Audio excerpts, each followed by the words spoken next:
नमस्कार दोस्तों आज लखनऊ इकाना स्टेडियम में खेसारी लाल यादव जी का बहुत ही ज़बरदस्त एंट्री हुआ।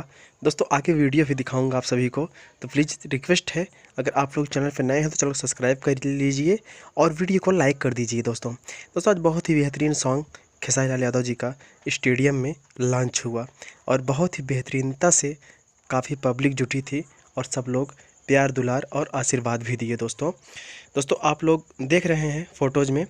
आप सभी को बता दूं कि इनका टीजर जब लॉन्च हुआ दोस्तों तो नंबर 1 पे ट्रेंड करा था। तो गाना तो लगभग है ये काफ़ी दिन तक ट्रेंडिंग पे रहेगा, क्योंकि बहुत ही ज़बरदस्त, शायद है इतिहास में पहली बार ऐसा हुआ है खेलो सुपर चांस।